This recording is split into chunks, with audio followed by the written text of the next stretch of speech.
हैं और वो अल्काइल ग्रुप है। अब फैमिली नंबर 4 एल्केनोइक एसिड्स, इसके बारे में भी हम कुछ नोट्स लिखेंगे जो हमने याद रखने हैं।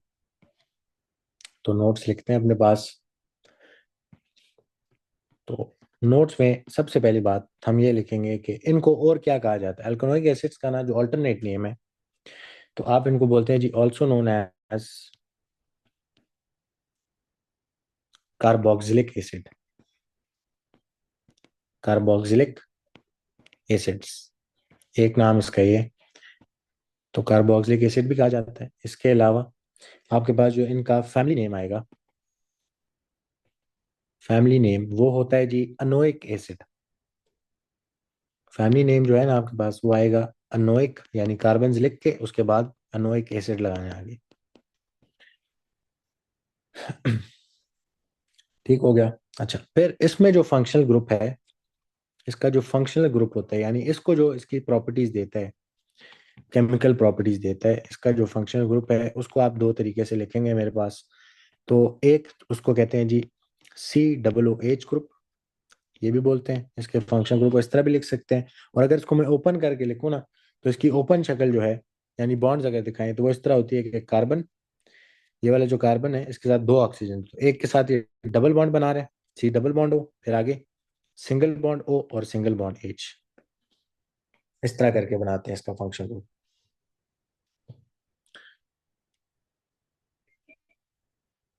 तो फंक्शनल ग्रुप कार्बोक्सिलिक का होता है COOH, जिसको खोल के अगर लिखें तो सी डबल बॉन्ड O, ये कार्बन दो बॉन्ड ऑक्सीजन के साथ डबल बॉन्ड इधर बना रहे हैं, और उसके बाद single bond O and single bond H। इसी को लिखने का ना, अगर OH का बॉन्ड आप ओपन करके ना दिखाएं, एक और तरीके से भी लिख सकते हैं COO सिंगल बॉन्ड OH, इस तरह भी कार्बोक्सिलिक एसिड लिख सकते हैं। लेकिन आपके लिए सबसे बेस्ट तरीका ये है, और जब मॉलिक्यूलर फॉर्मूला बनाए तो बेस्ट तरीका ये है। फिर इसके बाद हमने जो अगला पॉइंट इसके बारे में करना है, वो आपके पास है कि कार्बोक्सिलिक एसिड कैसे फॉर्म होगा। How is carboxylic acid formed. तो ये भी बड़ा आसान सा है। आपने क्या करना है, आपने एक एल्काइल ग्रुप लेना है, एल्काइल ग्रुप, और फिर उसके साथ आगे क्या जोड़ देना है, COOH। लेकिन इधर एक थोड़ा सा ख्याल करना है एक चीज का, कि जितने टोटल कार्बन होंगे ना, उसमें से एक कार्बन तो फंक्शनल ग्रुप के पास चला जाएगा, यानी कार्बोक्सिलिक का जो फंक्शनल ग्रुप वाला पार्ट है, एक कार्बन वो ले जाएगा। जितने रिमेनिंग कार्बन होंगे उसमें से आप अल्काइल ग्रुप बनाएंगे। तो अभी जब हम इसका स्ट्रक्चर और मॉलिक्यूलर फॉर्मूला लिखेंगे तो आपको ज्यादा बेहतर समझ आएगी। तो अब इससे अगर मैं जनरल फॉर्मूला बनाऊं यहाँ पे, अगर इधर से जनरल फॉर्मूला बनाए तो आप खुद बताओ जनरल फॉर्मूला कैसा बनना चाहिए। अल्काइल ग्रुप का क्या होता है, CN H two N H2N plus plus one, आगे क्या लगेगा, COOH। तो इस तरह हम क्या करेंगे, अपने पास इस जनरल फॉर्मूला को फॉलो करते हुए बनाएंगे कार्बोक्सिलिक एसिड्स या एल्कनोइक एसिड्स। दूसरी बात, इनके जो स्ट्रक्चरल फॉर्मूला है या स्ट्रक्चर किस तरह का मिलेगा आपको, तो ये पॉइंट मैं इधर लिख रहा हूँ। इसके स्ट्रक्चर में हमें कौन कौन से बॉन्ड्स मिल रहे हैं। इसके स्ट्रक्चर में एक तो अल्काइल चेन में जितने बॉन्ड्स होंगे ना, वो कार्बन कार्बन सिंगल बॉन्ड और कार्बन हाइड्रोजन सिंगल बॉन्ड होंगे। उसके अलावा आगे जो COOH लगा है उसमें आपको क्या क्या नजर आ रहा है, कार्बन डबल बॉन्ड ऑक्सीजन भी नजर आएगा, फिर कार्बन सिंगल बॉन्ड ऑक्सीजन भी नजर आएगा, और ऑक्सीजन सिंगल बॉन्ड हाइड्रोजन भी नजर आएगा। इस तरह के बॉन्ड्स आपको सारे के सारे नजर आएंगे यहाँ पे। तो ये डबल बॉन्ड वाला बॉन्ड ये यहाँ पे नजर आ रहा है हमें, और ये जो कार्बन ऑक्सीजन सिंगल बॉन्ड है ये वाला बॉन्ड है ये, और ऑक्सीजन हाइड्रोजन सिंगल बॉन्ड ये वाला बॉन्ड है। तो इनको मार्क कर लेते हैं हम। ठीक हो गया। तो ये हमें कार्बोक्सिलिक एसिड के बारे में नोट्स याद रखने हैं। अब हम बनाते हैं अपने पास टेबल। ये लिख लिए स्ट्रक्चर। आगे जाने से पहले सबसे पहले हमने क्या याद रखना है कि कार्बोक्सिलिक एसिड्स की जब नेमिंग करते हैं तो फैमिली नेम क्या लगाना है आपने, अनोइक एसिड। और मॉलिक्यूलर फॉर्मूला क्या है कि अल्काइल ग्रुप होगा, साथ COOH जुड़ेगा, तो CnH2n प्लस वन, साथ क्या लगेगा, COOH लगेगा। इसके साथ COOH जोड़ना है। फिर स्ट्रक्चर बनाएंगे। तो हम जरा फर्स्ट मेंबर की तरफ आते हैं। तो फर्स्ट मेंबर ऑफ एल्कनोइक एसिड्स आपके पास कौन होगा, एक कार्बन वाला मेंबर होगा, और उसका नाम क्या होना है, मेथ। एक कार्बन को बोलते हैं, आगे क्या लगेगा, अनोइक एसिड। तो नाम क्या बन गया, मेथेनोइक एसिड। अब मेथेनोइक एसिड का ना फॉर्मूला मैं खुद से बना के दिखाता हूँ, इसको बेहतर होगा याद कर लो, नहीं तो ऐसे इधर से बन भी जाएगा आराम से। अब मेथेनोइक एसिड का मतलब है इधर टोटल कार्बन कितने हैं, 1। अब आपने जब भी molecular formula for carboxylic acids बनाने, एक कार्बन आपने साइड पे करना है। वो कार्बन किसके लिए हम साइड पे करेंगे, वो हम फंक्शनल ग्रुप के लिए साइड पे करेंगे कि यार इसमें एक कार्बन आना है। एक कार्बन इधर चला जाएगा, बाकी जो रिमेनिंग कार्बन रह गए हैं वो बनाएंगे आपके अल्काइल चेन। ठीक है, तो हम इधर जरा इसके साथ मार्क करके लिख लेते हैं कि, पीछे ही बल्कि लिख लेते हैं कि ऑलवेज, इधर लिख लो, out of the total number of carbons, the total number of carbons, one carbon is reserved for, किसके लिए, कार्बोक्सिलिक फंक्शनल ग्रुप। एक कार्बन आप साइड पे कर देंगे, बाकी जितने रिमेनिंग कार्बन है फिर उससे क्या बनेगी, एल्काइल चेन। तो जो एल्काइल चेन है आपकी वो, या एल्काइल ग्रुप किससे बनेगा, रिमेनिंग कार्बन से बनेगा। और उसी तरह बनाते हैं जिस तरह बनाएंगे, जो रिमेनिंग नंबर ऑफ कार्बन है उससे एल्काइल चेन बना दो। बनाइए हम पहला। तो मेथनोइक एसिड में आपके पास एक ही कार्बन है, और वो एक कार्बन किसके पास चला जाएगा, कार्बोक्सिलिक एसिड के पास। तो इधर हम लिखेंगे COOH। बाकी पीछे रिमेनिंग कार्बन कितने रह गए, एक ही कार्बन था वो कार्बोक्सिलिक को दे दिया, पीछे रिमेनिंग कार्बन कितने रह गए, कुछ भी नहीं। कुछ भी नहीं रह गया ना। तो इसका मतलब है सी की जगह क्या आएगा, एन की जगह क्या आएगा, 0। तो जब सी 0 होगा तो हाइड्रोजन में क्या आएगा, 2 टाइम्स 0, तो हाइड्रोजन भी 0 आएगा। लेकिन साथ क्या आएगा, +1 हाइड्रोजन भी आएगा ना, एक हाइड्रोजन तो आएगा यहाँ पे। ऐसे CN, कार्बन 0 है, H2N ये भी क्या हो जाएगा 0, लेकिन एक हाइड्रोजन यहाँ पे अभी भी आ रहा है, ये क्योंकि प्लस हो रहा है उसमें से। ठीक है, तो यहाँ पे सिर्फ और सिर्फ क्या होगा, एक ही हाइड्रोजन होगा आपके पास, यहाँ पे आएगा एक हाइड्रोजन बस। CnH2n का जवाब तो 0 आ रहा है, +1 हाइड्रोजन यहाँ पे आ रहा है लाजमी। तो इसका जो फॉर्मूला बनता है वो आपके पास बनता है HCOOH। अभी और एग्जांपल्स करेंगे ज्यादा क्लियर हो जाएगा, लेकिन मेथनोइक एसिड में ना क्योंकि आपको थोड़ी सी कंफ्यूजन होगी, तो यहाँ पे देख लो कि ये फॉर्मूला है CnH2n+1।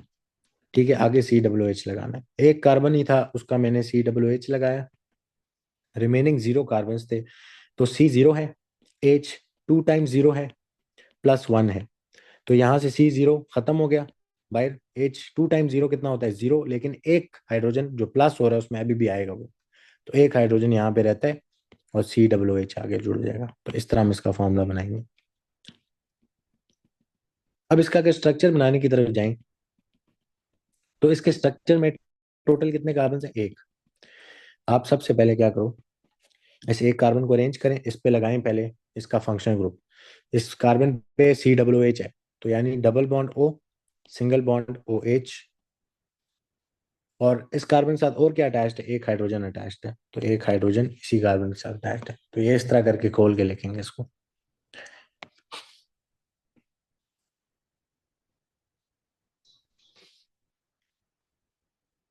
इसको बनाने का ना एक और तरीका भी बताता हूँ, अभी के लिए इसी को फॉलो करें। अच्छा, फिर सेकेंड मेंबर ऑफ एल्कनोइक एसिड्स जिसमें दो कार्बन होंगे उसको क्या बोलेंगे, एथ, मीनिंग दो कार्बन, और फैमिली कौन सी, एनोइक एसिड, तो एथेनोइक एसिड।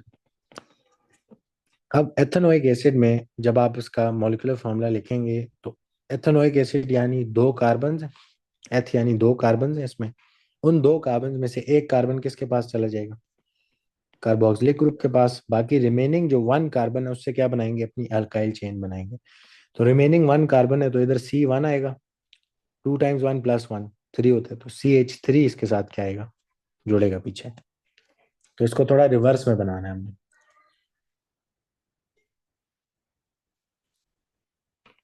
क्लियर है बात कैसे बनाया मैंने। तो दो कार्बन थे उसमें से एक आपने कार्बोक्सिलिक को दे दिया, जो रिमेनिंग एक कार्बन था उसको इधर डाला, तो CH3 वाली यानी मिथाइल वाली अल्काइल ग्रुप आगे अटैच हुई। इसका स्ट्रक्चर किस तरह बनाएंगे, आप पहले दो कार्बन अरेंज करो, जो सेकंड वाला कार्बन है, ये वाला कार्बन, इस पे क्या लगा हुआ है? Double bond O, single bond O, single bond H, carboxylic group लगा हुआ है। और इससे पिछला कार्बन जो है उस पे 3 हाइड्रोजन हैं, तो 1, 2 एंड 3।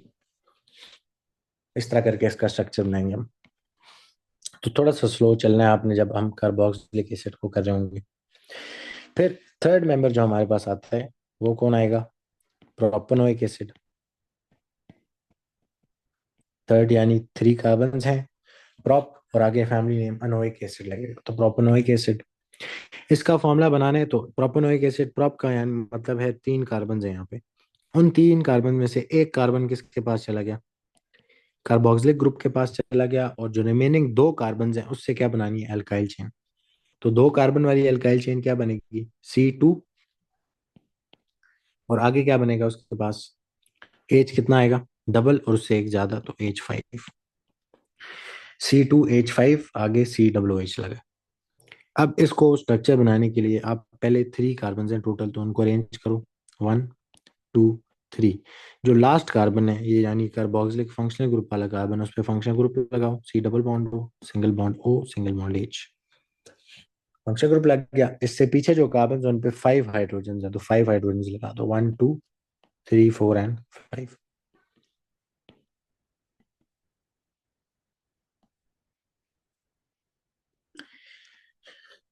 ठीक हो गया। अच्छा, अब अगला मेंबर जो है आपके पास वो है जी 4 कार्बन वाला एल्केनोइक एसिड, जिसको आप क्या बोलेंगे? ब्यूट। और आगे क्या लगेगा? अनोइक एसिड। ब्यूटेनोइक एसिड में 4 कार्बन है आपके पास। इन 4 कार्बन में से एक कार्बन जाएगा कार्बोक्सिलिक एसिड के पास। और बाकी जो 3 रिमेनिंग कार्बन हैं, इस पूरी 4 कार्बन में से एक कार्बोक्सिलिक के पास चला गया, बाकी जो 3 रिमेनिंग कार्बन हैं उससे क्या बनाएंगे? Alkyl chain. तो वो क्या आएगी आपके पास? C3। तो CnH2n+1 करना है, H डबल और उससे एक ज्यादा, C3H7। इसका अगर स्ट्रक्चर बनाए तो आपके पास 3 कार्बन है, सॉरी 4 कार्बन है, तो 4 कार्बन लगाओ। 1, 2, 3, 4 सारे सिंगल बॉन्ड शो करेंगे। अब जो लास्ट वाला कार्बन है जो एंड पे आ रहा है, इसके पास डबल बॉन्ड हो, single bond O, single bond H है। और जो इससे पीछे हैं उन सारों पे हाइड्रोजन लगे हुए हैं। तो 1, 2, 3, 4, 5, 6, 8, 7, ये हो गए। समझ आ रही है किस तरह कर रहा हूँ मैं? जी। बनाने आ रही है? जी। तो हमने इसमें थोड़ा सा कार्बोक्सिलिक में स्लो चलना है। हमने ये बस ये बात याद रखनी है कि जब भी इसका मैं फॉर्मूला बनाऊंगा तो टोटल कार्बन में से एक कार्बन में रिजर्व कर दूंगा साइड पे फॉर कार्बोक्सिलिक एसिड। बाकी कार्बन की मैं अल्काइल चेन बना दूंगा जैसे नॉर्मली बनाते हैं। ठीक है। अब जरा मैं जल्दी से दूसरा टेबल बनाता हूँ। हमने 4 मेंबर्स कर लिए हैं, अगले हमने 6 मेंबर्स भी करने हैं अभी। अब अगला जो हमारा 5th मेंबर आएगा उसका नाम क्या होना है? 5 यानी पेंट। और आगे क्या लगेगा? अनोई। Anoic acid. Pentanoic acid 5 carbon वाला क्या है? 5 कार्बन वाला कार्बोक्सिलिक एसिड है या एल्कनोइक एसिड है, जिसमें से एक कार्बन जब मॉलिक्यूलर फॉर्मूला लिखेंगे वो किसके लिए रिजर्व होगा? हमारे कार्बोक्सिलिक एसिड के लिए। और बाकी 4 कार्बन की क्या बनेगी? Alkyl chain. तो C4 और डबल और इससे एक ज्यादा, तो H9। C4H9COOH, ये हमारे पास फॉर्मूला है। स्ट्रक्चर बनाएंगे तो टोटल कार्बन कितने हैं? 4, ये एक है, 5 टोटल कार्बन है। पहले उनको अरेंज करो, 1, 2, 3, 4, 5। एंड वाले कार्बन पे क्या लगाना है? C double bond O, single bond O, single bond H। और बाकी सारों पे हाइड्रोजन लगेंगे, तो हाइड्रोजन 1, 2, 3, 4, 5, 6, 7, 8 और 9 हाइड्रोजन आ गए। तो ये स्ट्रक्चर बनेगा इसका।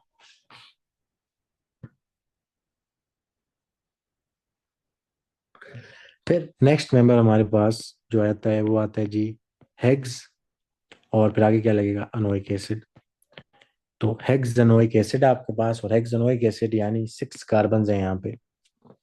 तो 6 कार्बन में से एक कार्बन कार्बोक्सिलिक एसिड के पास, बाकी 5 कार्बन की क्या बनेगी? Alkyl chain. तो वो बनेगी C5 डबल और उससे एक ज्यादा, तो C5H11। स्ट्रक्चर इसका बनाएं तो एग्जैक्टली उसी तरह बनाएंगे। तो 5 कार्बन अरेंज करो। 5 कार्बन आगे एंड वाले कार्बन पे क्या लगाएं, C double bond O, single bond O H, और बाकी सारों पे क्या आएंगे, हाइड्रोजन आएंगे। तो इनके बॉन्ड्स पूरे करने के लिए चार चार बॉन्ड्स हाइड्रोजन आ जाएंगे। तो इधर खुद भी गिनोगे तो हाइड्रोजन 11 ही आएंगे टोटल, एल्काइल चेन वाले। ठीक है, तो 1 2 3 4 5 6 7 8, मैंने क्या कम किए हैं। अच्छा, एक गलती हो गई है ना, हमने टोटल 5 कार्बन बनाए हैं, जबकि ये हेक्सानोइक एसिड है, इसमें 6 कार्बन होने चाहिए। तो एक और कार्बन आएगा इधर।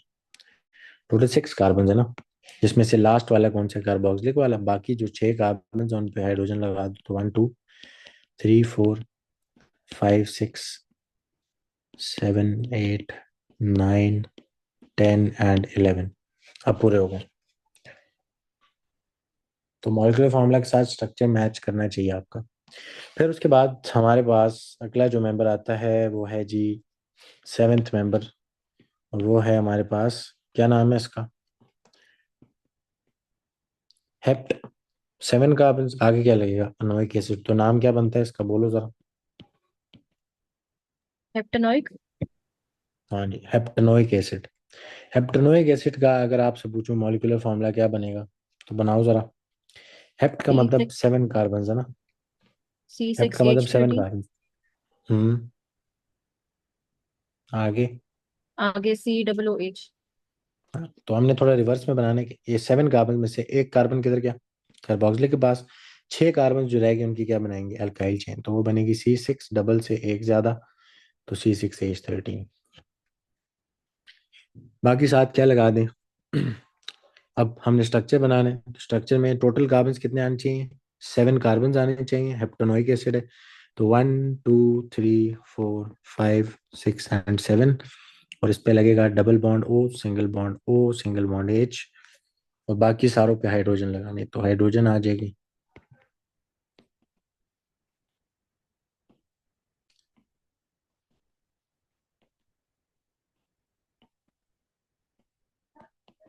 तो हाइड्रोजन जब गिन लो एल्काइल चेन वाले, तो ये 13 ही बनते हैं।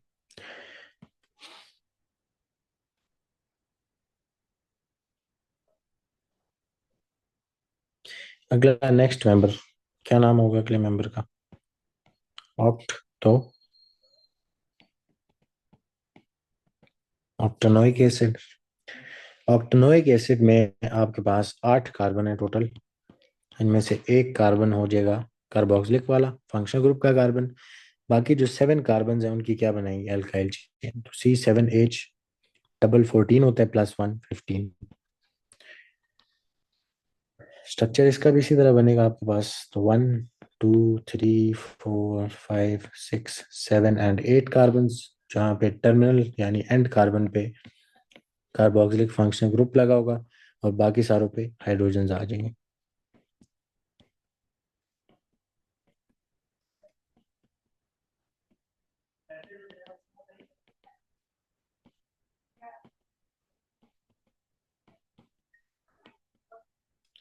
ठीक हो गया। अच्छा, ये बना लिया आप लोगों ने। जी। हमारे पास आएगा, उसका नाम क्या होगा, नॉन। नॉन यानी 9, और आगे क्या लगेगा, अनोइक एसिड, तो नॉन अनोइक एसिड। और नॉन अनोइक एसिड में आपके पास टोटल 9 कार्बन हैं, जिसमें से एक कार्बन किधर जाएगा जब मॉलिक्यूलर फॉर्मूला लिखेंगे, एक कार्बन कार्बोक्सिलिक वाला। उसके अलावा बाकी 8 कार्बन की क्या बनेगी, एल्काइल चेन। तो C8H डबल होता है 16 +1 17। इसका स्ट्रक्चर बनाएंगे तो 8 कार्बन, सॉरी 9 कार्बन हैं, 1 2 3 4 5 6 7 8 एंड 9। एंड वाले कार्बन पे क्या लगाना है, C double bond O, single bond O H, बाकी सारों पे हाइड्रोजन।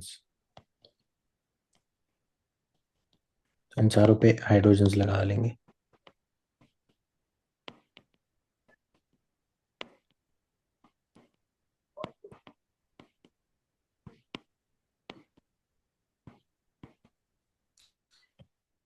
और अब लास्ट मेंबर यानी 10th मेंबर। 10th मेंबर अगर हम बनाएं, तो नंबर 10, उसका नाम क्या होगा, जल्दी बताओ। डेकनोइक एसिड। हाँ जी, 10 यानी डेक, और आगे क्या लगेगा, अनोइक एसिड। तो डेकनोइक एसिड, डेकनोइक एसिड में आपके पास 10 टोटल कार्बन हैं, जिसमें से आपने एक कार्बन कार्बोक्सिलिक एसिड ग्रुप को देना है। बाकी रिमेनिंग 9 कार्बन की क्या बनेगी, अल्काइल चेन। तो C9 डबल होता है 18 प्लस 1, तो C9H19 COOH। तो 10 टोटल कार्बन हैं, 1 2 3 4 5 6 7 8 9 एंड 10। लास्ट कार्बन पे क्या आएगा, COO, single bond O, single bond H, और बाकी सारों पे हाइड्रोजन आएंगे।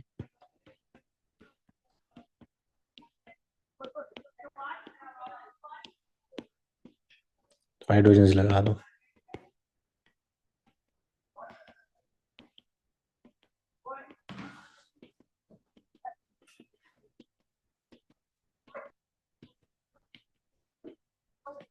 तो ये हमारा डेकनोइक एसिड हो गया।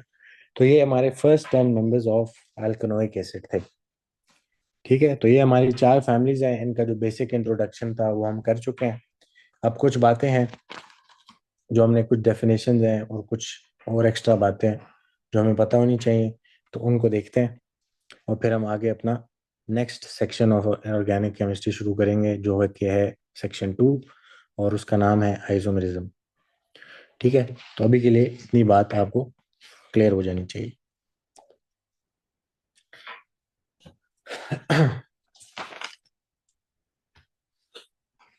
लिख लिए। जी लिखिए। अच्छा, अब जो है हमने अगला जो काम करना है वो ये है कि कुछ डेफिनेशंस हैं और कुछ बातें हैं जो हमने समझनी है। उसमें सबसे पहली बात वो ये है कि हाइड्रोकार्बन्स क्या होते हैं। अब हम ये पीछे करके आ चुके हैं, हाइड्रोकार्बन्स डिफाइन तो हमने कर लिए। क्या होते हैं हाइड्रोकार्बन्स, ऐसे ऑर्गेनिक कंपाउंड्स जिनमें सिर्फ और सिर्फ क्या मिलता है, कार्बन और हाइड्रोजन। सिर्फ carbon atoms and hydrogen atoms मिलेंगे आपको। तो हम इसको कहते हैं जी those organic compounds which contain carbon and hydrogen atoms only। और अगर फैमिलीज में बात करें तो इनकी एग्जांपल्स कौन कौन है, हाइड्रोकार्बन्स की एग्जांपल में कौन कौन आता है। अगर ऑर्गेनिक फैमिलीज 4 में से पूछूं मैं आपसे, तो कौन एल्केन्स और हाइड्रोकार्बन है। एल्कीन्स। हाँ, सिर्फ एल्केन्स एंड एल्कीन्स, क्योंकि इन्हीं में सिर्फ आपको क्या मिलते हैं, कार्बन और हाइड्रोजन मिलते हैं। बाकी अल्कोहल्स में भी ऑक्सीजन आ जाता है, और अभी हमने अल्कनोइक एसिड्स जो पिछले लेक्चर में किया है उसमें आपके पास ऑक्सीजन दोबारा आ गए। तो सिर्फ आपके पास एल्केन्स और एल्कीन्स में हमें कार्बन और हाइड्रोजन मिलते हैं, इसीलिए उनको हाइड्रोकार्बन्स कहते हैं। ठीक है, लेकिन अब हमने जो नई बात पढ़नी है हाइड्रोकार्बन्स के बारे में वो है types of hydrocarbons.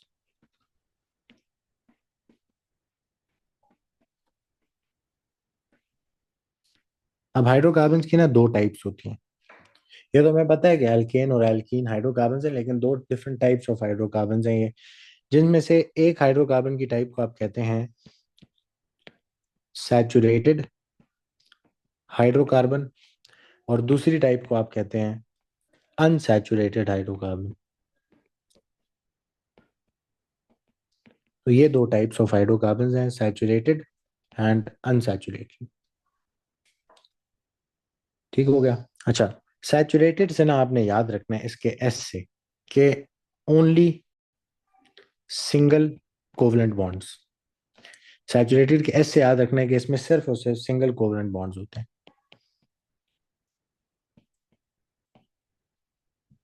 Only single covalent bonds. तो इसको अगर हम डिफाइन कर लें अपने पास, इसकी डेफिनेशन लिखें अगर, इसकी अगर आप डेफिनेशन लिखें तो हम इसको क्या बोलेंगे, हम बोलेंगे कि दो हाइड्रोकार्बन्स, ये हाइड्रोकार्बन्स ही हैं, सिर्फ उसकी टाइप है सैचुरेटेड एंड अनसैचुरेटेड। हाइड्रोकार्बन भी 2 किस्म के होते हैं। तो हम लिखेंगे जी दोज, यार किसी और पेन से लिखता हूँ, हम इसको लिखेंगे हाँ, those hydrocarbons in which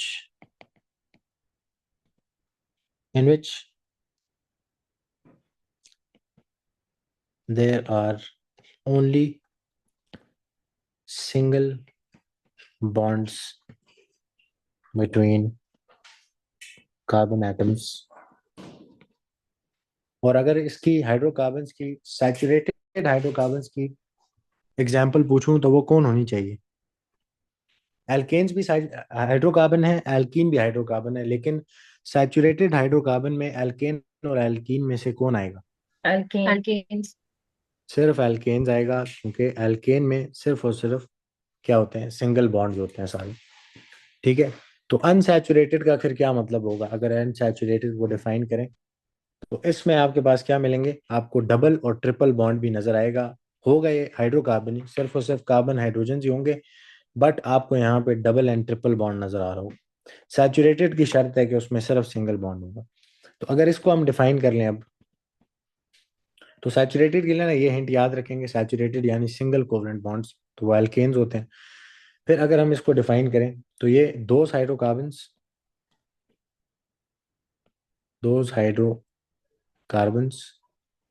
in which there are double and triple bonds between carbon atoms। और इसकी एग्जांपल कौन है? कहाँ पे आपको ऐसे कौन सा हाइड्रोकार्बन है इन दोनों में से जिसमें डबल बॉन्ड मिलता है? अल्कीन। एल्कीन। जब हो तो इसकी एग्जांपल हमारे पास एल्कीन्स आ जाएगी।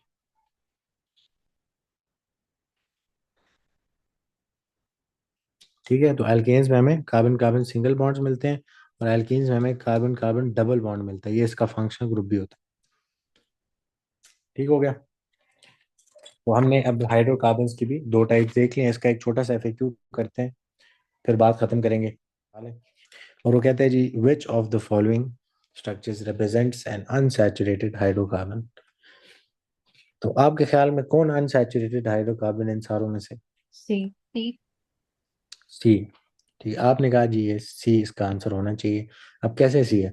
सबसे पहली बात, हम इन दो तीनों स्ट्रक्चर में से एक चीज आइडेंटिफाई करनी चाहिए कि हाइड्रोकार्बन कौन है, एटलीस्ट इतना पता होना चाहिए। तो अगर आप ए देखें तो क्या ए में हाइड्रोकार्बन यानी सिर्फ हाइड्रोजन एंड क्या होना चाहिए? कार्बन होना चाहिए। क्या ए में सिर्फ हाइड्रोजन और कार्बन है? नहीं। नहीं। तो इसका मतलब है ए हाइड्रोकार्बन है ही नहीं, तो ये तो वैसे ही बाहर। अब बी और सी को चेक करें तो बी हाइड्रोकार्बन है, सिर्फ कार्बन एंड हाइड्रोजन एटम्स नजर आ रही है, ये एक हाइड्रोकार्बन है। और सी भी एक हाइड्रोकार्बन है, सिर्फ कार्बन एंड हाइड्रोजन नजर आ रहे हैं। अब हम जाते हैं कि इन बी और सी में से जो दोनों हाइड्रोकार्बन हैं, इनमें से अनसैचुरेटेड कौन सा वाला है? तो अनसैचुरेटेड क्या होता था? सैचुरेटेड हमने याद किया कि सैचुरेटेड में सिर्फ सिंगल बॉन्ड्स होते हैं।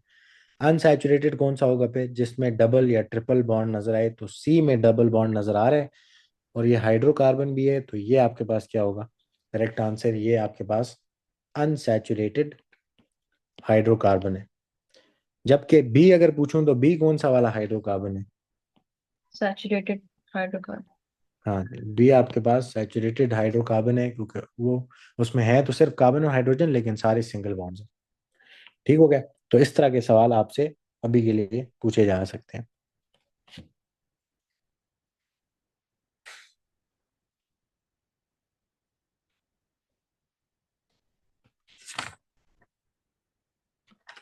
बस इसका हमारा एक लास्ट लेक्चर रहता है, उसमें हमने होमोलॉजी सीरीज और प्रॉपर्टीज पढ़नी है। उसके अलावा स्टेट एट रूम टेम्परेचर के लिए कुछ प्रॉपर्टीज पढ़नी है, तो उनको देखेंगे। और फिर हमारा ये जो इसका पहला चैप्टर या सेक्शन है वो खत्म हो जाएगा, फिर सेक्शन 2 शुरू होगा हमारा। ठीक है, बस आज के लिए इतना ही है। आप जरा कार्बोक्सिलिक की अच्छी प्रैक्टिस करनी है। और प्लस मैंने आपको बोला है, अगर आपने नेमिंग की प्रैक्टिस करनी है अभी के लिए, फर्स्ट 10 मेंबर्स की मॉलिक्यूलर फार्मूलाज की करनी है, तो रैंडमली कभी मॉलिक्यूलर फार्मूला लिख के स्ट्रक्चर बनाओ, नाम रखो, कभी नाम दे दो, खुद से मॉलिक्यूलर फार्मूला बनाओ और उसका स्ट्रक्चर बनाओ। तो इस तरह प्रैक्टिस होती जाएगी। रैंडमली कोई भी पिक कर लें, उसको क्या कर लें, मॉलिक्यूलर फार्मूला स्ट्रक्चर बना लें। रैंडमली कोई भी स्ट्रक्चर पिक कर लें, उसका मॉलिक्यूलर फार्मूला लिख लें और नाम लिख लें। इस तरह प्रैक्टिस होती जाएगी। फॉर ऑल 4 फैमिलीज आपने ये काम करना है, ठीक है। चलो, अब आपको एक काम दे रहा हूँ होमवर्क के तौर पे। आपने मुझे भेजना है पीडीएफ की फॉर्म में। आपने क्या करना है, आपने फैमिली फर्स्ट 4 फैमिलीज, जो आपने 4 फैमिलीज पढ़ी हैं, 4 फैमिलीज, उनके कोई से भी जो आपको पसंद है, 5 मेंबर्स उठाने, कोई भी 5 मेंबर्स उठाने, और उनके आपने name, structure and molecular formula, ये सारे क्या करके दें, फिर लिखने और मुझे भेज देने, ठीक है। स्ट्रक्चर पूरा बनाने, मॉलिक्यूलर फॉर्मूला लिखने और नेम लिख के, कोई से भी ना। 4 फैमिलीज पढ़ी हमने, एल्केन्स पढ़े, एल्केन्स, एल्कीन्स और एल्कनॉल्स और एल्कनोइक एसिड। ये जो 4 फैमिलीज हैं, इनमें से एल्केन्स में जाओ, कोई भी 5 मेंबर्स जो दिल करता है उसका नाम लिखो, स्ट्रक्चर लिखो और मॉलिक्यूलर फॉर्मूला लिखो। फिर एल्कीन्स, 5 मेंबर्स उठाने, नाम, स्ट्रक्चर और मॉलिक्यूलर फॉर्मूला। फिर आपके पास एल्कनॉल्स, 5 मेंबर्स उठाने हैं, कोई से भी जो दिल करे, नाम, स्ट्रक्चर और मॉलिक्यूलर फॉर्मूला। लेकिन ये ना हो कि आप क्या करने चाहिए, 1 to 5 करें। आपने कोई भी रैंडम 5 मेंबर्स उठाने हैं, ठीक है, रैंडमली चाहिए मुझे, रैंडम होने चाहिए, ये आपके पास रैंडम होने चाहिए। ये ना हो हम कहीं नहीं, कार्बन 1 वाला, फिर carbon 2, carbon 3, carbon 4, first 5 members ना लिखें। कोई भी रैंडम उठा लो, एक कार्बन 1 वाला उठा लो, एक कार्बन 3 उठा लो, एक कार्बन 7 उठा लो, इस तरह कर, ठीक है।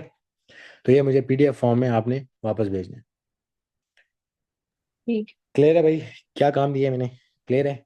जी। तो सारी फैमिलीज के कोई 5 रैंडम मेंबर्स उठा के उनका नाम, structure and molecular formula table form में आपने बना के फिर मुझे भेज देना है। बस आज के लिए इतना ही है। बाकी फिर इंशाल्लाह कल हम करेंगे तो हमारा ये सेक्शन ऑफ ऑर्गेनिक खत्म हो जाएगा। चलो।